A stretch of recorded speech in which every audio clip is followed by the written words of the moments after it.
बहुत बधाई देता हूँ, बहुत बहुत मुबारकबाद पेश करता हूँ।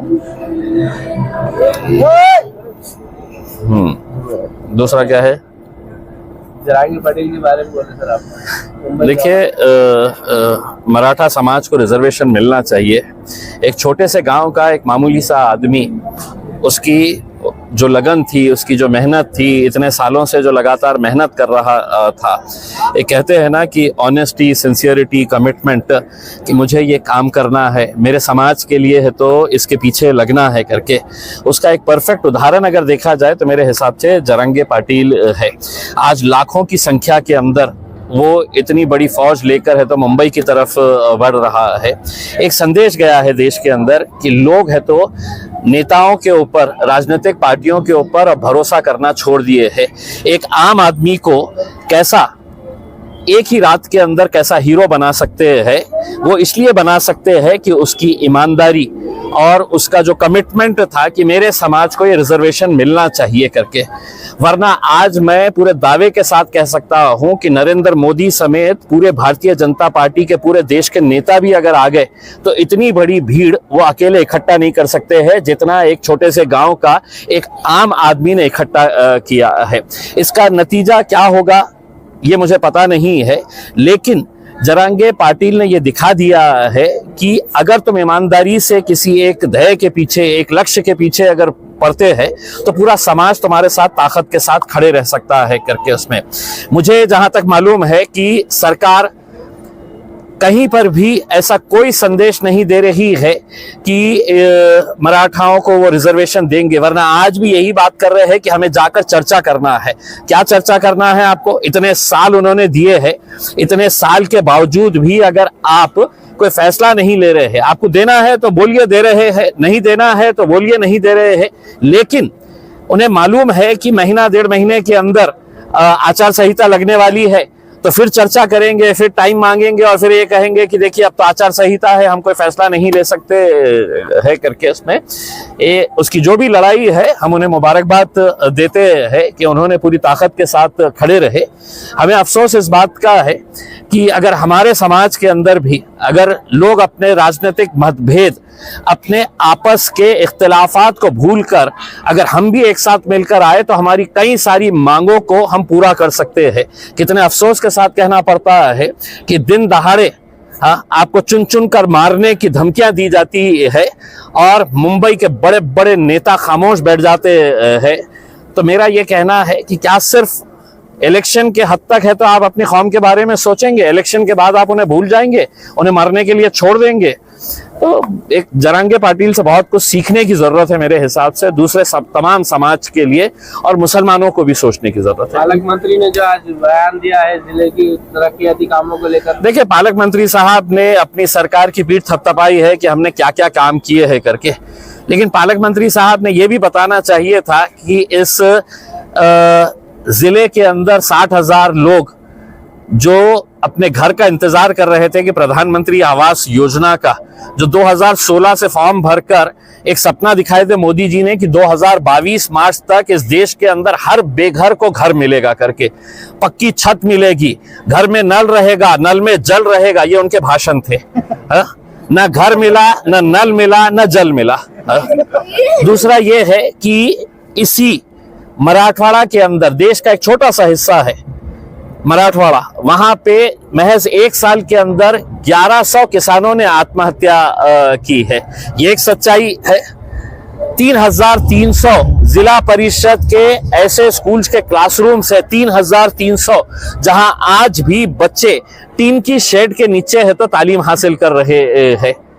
क्यों? आपने हजारों करोड़ रुपया एमपी के लिए, खुद अच्छा बैठने के लिए नई पार्लियामेंट की बिल्डिंग बना दिए। ये 3,300 क्लासरूम के अंदर पढ़ने वाले बच्चे जो है वो सिर्फ गरीब के बच्चे हैं, किसानों के बच्चे हैं, मजदूरों के बच्चे हैं, तो उनको क्या अच्छा बैठने का अधिकार नहीं है? उनको अच्छी तालीम हासिल करने का अधिकार नहीं है? तो ये मुद्दों के बारे में भी अगर वो बात करते तो मेरे हिसाब से ज्यादा बेहतर होता। और ये भी बेहतर होता कि आप आके है तो पिछले 2 साल पहले यहाँ पे आके खूब नाटक और नौटंकी करके गए थे। आपके बड़े बड़े मंत्रियों ने है तो हंडा लेकर डांस करे थे यहाँ पर। अभी भी पानी नहीं मिला है डेली का उसके अंदर, तो उसके बारे में भी अगर चर्चा कर लेते थे तो ज्यादा बेहतर रहता था। मीरा रोड के लिए एक ट्वीट किया था। देखिए, मीरा रोड के ताल्लुक से हमने महाराष्ट्र के डीजी रश्मि शुक्ला मैडम से बात की थी और उनको ये बताया था कि किस तरह की वहां पे भाषा का इस्तेमाल किया जा रहा है कि अगर इस देश के अंदर अगर कानून मेरे लिए जो है वही कानून भारतीय जनता पार्टी का हो, शिवसेना का हो या किसी भी राजनीतिक पार्टी का हो, देश के अंदर कानून सबके लिए बराबर है इसमें। लेकिन अगर कोई ये कह रहा है कि मुझे 5 मिनट दे दो, हाँ, कोई ये कह रहा है कि हम चुन चुन कर बदला लेंगे करके, हाँ, अगर कोई हम ये देख रहे हैं वीडियो के अंदर की जो तोड़फोड़ की जा रही है वहां पर पुलिस मौजूद है उसमें, तो आप क्या संदेश देना चाह रहे हैं कि इस मुल्क के अंदर अलग अलग कानून है? क्या आप एक समुदाय को सिर्फ निशाना बनाना चाह रहे हैं? तो ये इसकी निंदा करते हैं और हमने डीजी मैडम को ये साफ कहा है कि आप इंसाफ करिए, आप पूरा वीडियोस देखिएगा। हम किसी के भी ये नहीं कह रहे हैं कि इनको आप प्रोटेक्ट करिएगा, जो भी दोषी है उनके ऊपर कार्रवाई होना चाहिए।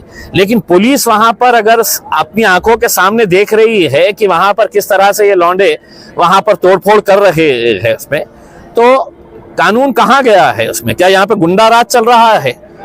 क्या यहाँ पर सिर्फ दहशत का और डंडे का राज चल रहा है?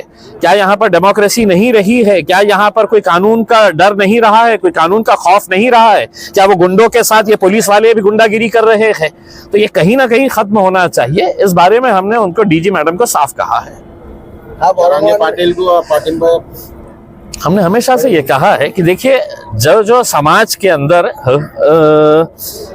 जहां पर भी लोगों को एक सहारे की जरूरत है वो सहारा मिलना चाहिए करके उसमें हम तो इस बात की भी ये करते हैं कि जरांगे पाटिल का जो आंदोलन चल रहा है, आज हमें खुशी होती है कि एक भाईचारगी का संदेश जो दिया गया है, चाहे वो अहमदनगर के अंदर जब उसे मदरसे के अंदर रुकाया गया तो आपने एक पैगाम दिया है कि हम आपकी इस लड़ाई के अंदर हम साथ में है करके।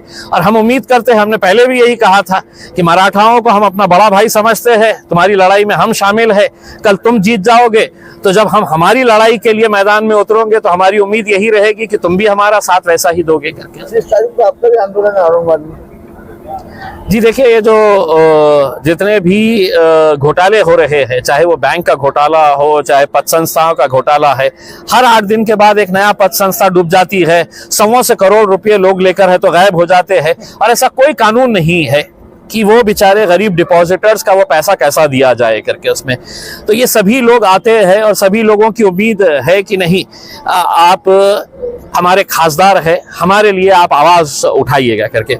मुझे अफसोस इस बात का होता है कि इस शहर के अंदर, इस जिले के अंदर 6 मंत्री है। पूरे महाराष्ट्र के अंदर कोई ऐसा शहर नहीं है जहां पर 6 मंत्री है, जिसके अंदर 2 केंद्र के मंत्री है और 4 है तो राज्य के मंत्री है।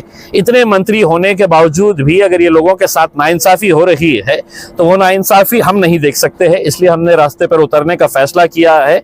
जितनी भी पद संस्था, जितने भी बैंक्स के डिपॉजिटर्स है, ये सभी लोग आए और उन्होंने कहा कि साहब, ये लड़ाई हम आपके साथ लड़ने के लिए तैयार है, आप इसका नेतृत्व करें। मैंने उनसे कहा कि आप आइए, हम 30 तारीख के दिन एक भव्य आंदोलन डिविजनल कमिश्नर ऑफिस के सामने करने वाले हैं। जिन जिन का पैसा डूबा है, ये समझ लो कि तुम्हें रास्ते के ऊपर उतरेंगे, ये लड़ाई अगर रास्ते के ऊपर लेकर आएंगे तो ही तुम्हारा पैसा मिलेगा, वरना ये पैसा ये डाकुआ लेकर